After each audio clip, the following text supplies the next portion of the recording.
Hæ, á þessum yndislega þriðjudegi. I have this wonderful Tuesday. It's been a lot to do today, church and other stuff to do. So we are a little bit late today. Við erum búin að kirkju og gera ýmislegt í dag og leiðir svolítið sein í dag. Það bara þannig. Ég svona með amen and everybody say amen. We're going to keep on reading from the Corinthians chapter 1 and I want to talk a little bit about things like in the scriptures. It comes a little bit like when I'm reading from the scriptures, like I'm reading a scripture that it's printed 1981 here in Iceland. Ég að lesa hérna frá Biblíu sem prentuð 1981 hér á Íslandi og það er munur á textum í Biblíunni og skrifum. Það er svona eins og sumt, það eru breytingar og það er eins og sum orð tekin út og önnur orð breytt og annað. Það er svona, there's like this difference between the scriptures, like they interpret things differently and they take some words out and put some other words in, or it's like sometimes I'm reading something different and it's like I have a deeper understanding. If I go to like King James 16:11, I get a deeper understanding of the Bible.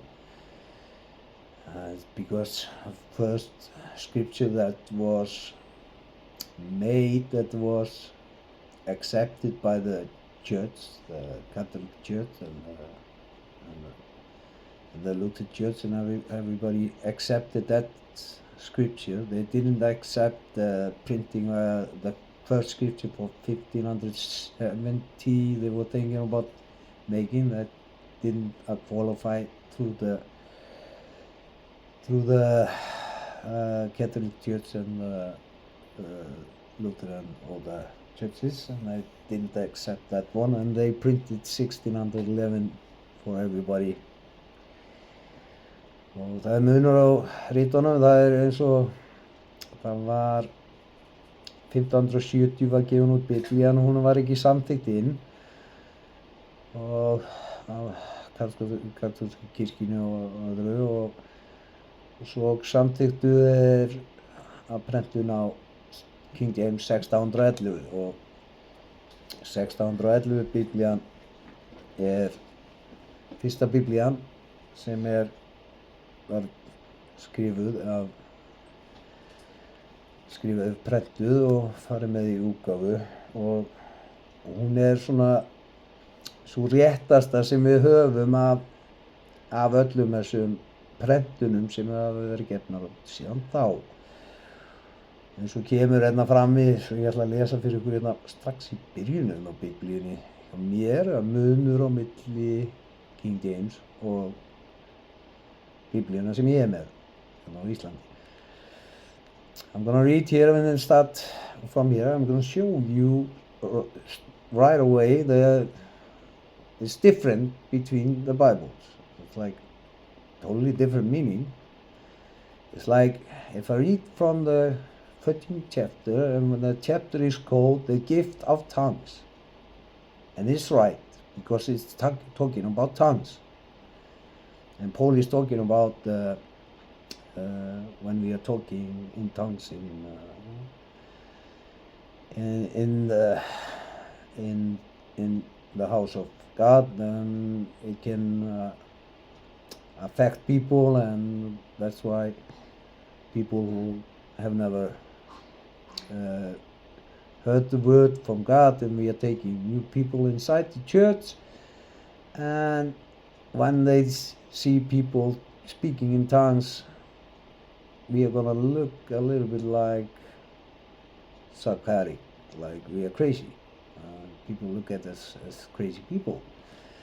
Og það er svolítið svoleiðis að Páll er að kenna hérna, við eigum ekki vera hérna í húsi Guðs að tala í tungum fyrir framan þá sem að eru ekki kristnir og skilji ekki Guðs orð og annað og hafi ekki þessa kennslu og þá upp á við séum ekki að stuða fólk sem við erum að leiða til trúar, að við erum að koma með inn í söfnuðinn og leiða til trúar, að við séum ekki að stuða þau og þá höfum við að halda tungutalinu svona svolítið til hagar, að við höfum að gera svolítið vera í þegar við erum öll samankomin sem erum trúuð og tölum í tungum og við tölum þar í tungum en ekki þar sem að fólk hefur ekki þennan skilning. When we are gathered together, we are Christian people, that when we are together, we understand that the speaking of tongues, and then we can do this all together, but we have to watch out when there are people that don't understand this, so we don't look like we are crazy people. It's just normal thinking. It's just that Paul is talking about here in this chapter. So we're going to start with a little prayer. So we're going to fast a little bit.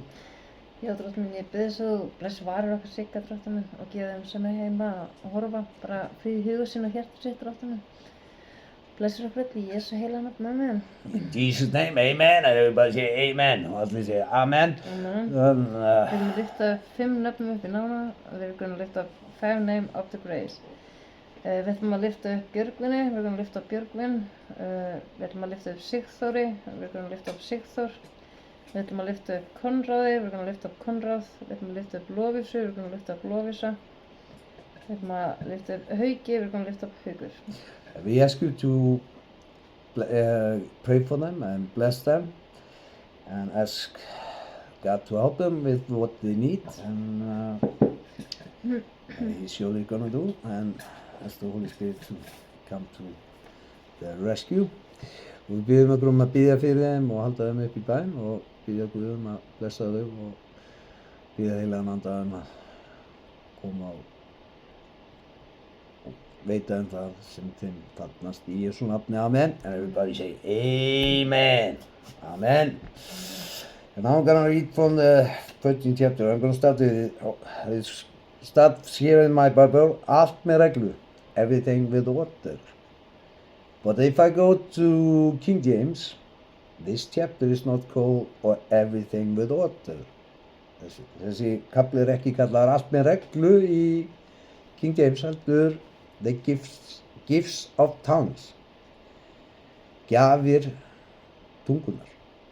So this is a lot different than my scriptures. So you see the difference, but we cannot talk about it because it's a long chapter to read, so I have to start to read. In Jesus' name, amen. Yes, amen. Keppið eftir allt með the gift of tongues, keppið eftir kærleikonum, sækist eftir gáfum andans og engum eftir spádómsgáfum. Því að sá sem talar tungum talar ekki við menn, heldur við Guð. Enginn skilur hann, í anda talar hann leyndardóma, en spámaðurinn talar til manna. Þeim til uppbyggir það áminningar og huggunar. Sá sem talar tungum byggir upp sjálfan sig, en spámaðurinn byggir upp söfnuðinn. Ég vildi að þér töluðu allir tungum en þó einn meir, að þeir hefðu spádómsgáfum, það er meira vert en að tala tungum, nema það sé útlært til þess að söfnuðurinn hljóti uppbygging. Hvað myndi ég gagna yður, bræður, ef ég nú kæmi til yður og talaði tungum? En hlyti yður ekki opinberun eða þekkingu eða spádóms eða kenningu. Jafnvel hinir dauðu hlutir sem gefa hljóð frá sér, hvort heldur er pípa eða harpa. Ef þær gefa ekki mismunandi hljóð frá sér, hvernig ætti þeir að skilja það sem leikið er á pípuna eða hörpuna? Gefi lúðurinn óskilmerkileg hljóð, hver býr sig þá til bardaga? Svo yður, ef þér mælið ekki með tungu eða fram skilmerkileg orð, hvernig verður þá fá skilið með talað er? Því að þér talið þá út í bláinn, hversu margir tegundir tungumála sem kunna að vera til í heiminum, Ekkert þeirra málleysa. Ef ég nú þekki ekki merkingu málsins, verð ég sem útlendingur fyrir þeim sem talar og útlendingur fyrir mér. Eins miður, fyrst þér sækist eftir gáfum andans, leitið þá við að vera auðugir að þeim söfnuðum til uppbyggingar. Biðið því sá tala tungum að geta útlag. Því ef ég biðst fyrir í tungum, þá biður andi minn, en skilningur minn bera engan ávöxt. Hvernig því þá farið? Ég vil biðja með anda, en ég vil einnig biðja með skilning. Vil ég lofsyngja með anda, en vil einnig lofsyngja með skilning. Því ef þú veg saman með anda, hvernig á þá sá skipar sessin fáfróða að segja amen við þakkagjörðinni, þar sem hann veit ekki hvað þú ert að segja. Að vissu getur þakkagjörðin verið fögur, en hinn uppbyggist ekki. Ég þakka Guði að ég tala tungum öllu yður fremur, en safnaðarsamkomum vil ég heldur tala 5 orð með skilningum mínum til þess að ég geti frætt aðra en 10.000 orð með tungum. Bræður, verið ekki börn í dómgreind, heldur sem ungbörn í illskunni, en fullorðnir í dómgreind.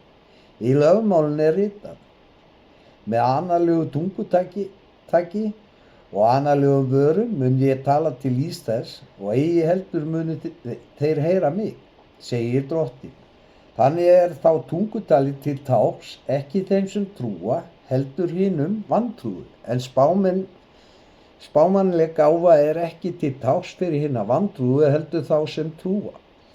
Ef nú allir söfnur kemur saman og allir töluðu tungum og inn kemur fáfróðir menn eða vantrúaðir, munu þeir þá ekki segja: þeir eru óðir, en allir töluðu af spámannlegri gáfu, en inn kemur einhver vantrúaðir eða fáfróður, þá sannfærist hann og dæmdist af öllu.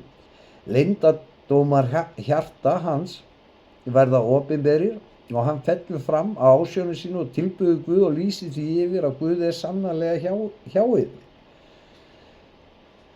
Hvernig komið þeir saman? Hvernig það þá, bræður, þegar þér komið saman? Þá hefur hver sitt fram að færa: sálm, kenningu, opinberu, tungutal, útlistun, allt skal miðast við uppbyggingar. Séu einhverjir sem tala tungum, mega þeir verða 2 eða mestalegi 3, hver á eftir öðrum, og einnig útlisti. En ef ekki einn til að útlista, þá tegi sá á safnaðarsamkomunni sem talar tungum. En tali við sjálfan sig og við Guð. En spámenn tali 2 eða 3 og hinir skulu dæma um. Þá einhver annar sem þar situr opinberun, þá þagni hinn fyrir. Því að þér geti allir hver eftir öðrum talað af spámannlegri angift, til þess að allir hljóti fræðslu og uppörvun. Andar spámanna eru spámannum uppgefnir, því að Guð ekki Guð truflunar, heldur friðarins, eins og öllum söfnuðum hinna með heilugir. Skulu konur þegja af safnaðarsamkomunum, því að ekki þeim leyfilegt að tala, heldur skulu það vera undirgefnar eins og líka lögmáli segir. En ef þær vilja fræðast eitthvað, þá skulu þær spyrja eiginmenn sína heima, því að það ósæmilegt fyrir konu að tala á safnaðarsamkomu. Eða Guðs orð frá yður komið, eða það komið til yðar einna. Gætur gáfu andans, hann skynja að það sem ég skrifa yður boða Drottins. Vilji einhver ekki við það kannast, þá verður ekki við hann kannast. Þess vegna, bræður mínir, sækist eftir spámannsgáfunni og aftrið því ekki að tala séð í tungum, en allt fari sómasamlega fram með reglu. Í Jesú nafni, amen. Í Jesú nafni, amen. I'm going to play this in English. 1 Corinthians 14. Follow after charity, and desire spiritual gifts, but rather that ye may prophesy. For he that speaketh in an unknown tongue speaketh not unto men, but unto God. For no man understandeth him. Howbeit in the Spirit he speaketh mysteries. But he that prophesieth speaketh unto men to edification and exhortation and comfort. He that speaketh in an unknown tongue edifieth himself. But he that prophesieth edifieth the church. I would that ye all spake with tongues, but rather that ye prophesied. For greater is he that prophesieth than he that speaketh with tongues, except he interpret, that the church may receive edifying. Now, brethren, if I come unto you speaking with tongues, what shall I profit you, except I shall speak to you either by revelation, or by knowledge, or by prophesying, or by doctrine? And even things without life-giving sound, whether pipe or harp, except they give a distinction in the sounds, how shall it be known what is piped or harped? For if the trumpet give an uncertain sound, who shall prepare himself to the battle? So likewise ye, except ye utter by the tongue words easy to be understood, how shall it be known what is spoken? For ye shall speak into the air. There are, it may be, so many kinds of voices in the world, and none of them is without signification. Therefore, if I know not the meaning of the voice, I shall be unto him that speaketh a barbarian, and he that speaketh shall be a barbarian unto me. Even so ye, forasmuch as ye are zealous of spiritual gifts, seek that ye may excel to the edifying of the church. Wherefore let him that speaketh in an unknown tongue pray that he may interpret. For if I pray in an unknown tongue, my spirit prayeth, but my understanding is unfruitful. What is it then? I will pray with the spirit, and I will pray with the understanding also. I will sing with the spirit, and I will sing with the understanding also. Else when thou shalt bless with the spirit, how shall he that occupieth the room of the unlearned say, Amen, at thy giving of thanks, seeing he understandeth not what thou sayest? For thou verily givest thanks well, but the other is not edified. I thank my God I speak with tongues more than ye all. Yet in the church I had rather speak 5 words with my understanding, that by my voice I might teach others also, than 10,000 words in an unknown tongue. Brethren, be not children in understanding. Howbeit in malice be ye children, but in understanding be men. In the law it is written, With men of other tongues and other lips will I speak unto this people. And yet for all that will they not hear me, saith the Lord. Wherefore tongues are for a sign, not to them that believe, but to them that believe not. But prophesying serveth not for them that believe not, but for them which believe. If therefore the whole church be come together into one place, and all speak with tongues, and there come in those that are unlearned or unbelievers, will they not say that ye are mad? But if all prophesy, and there come in one that believeth not, or one unlearned, he is convinced of all, he is judged of all. And thus are the secrets of his heart made manifest. And so falling down on his face he will worship God, and report that God is in you of a truth. How is it then, brethren, when ye come together, every one of you hath a psalm, hath a doctrine, hath a tongue, hath a revelation, hath an interpretation, that all things be done unto edifying? If any man speak in an unknown tongue, let it be by 2, or at the most by 3, and that by course, and let one interpret. But if there be no interpreter, let him keep silence in the church. Let him speak to himself and to God. Let the prophets speak 2 or 3, and let the other judge. If anything be revealed to another that sitteth by, let the first hold his peace. For ye may all prophesy one by one, that all may learn, and all may be comforted. And the spirits of the prophets are subject to the prophets. But God is not the author of confusion, but of peace, as in all churches of the saints.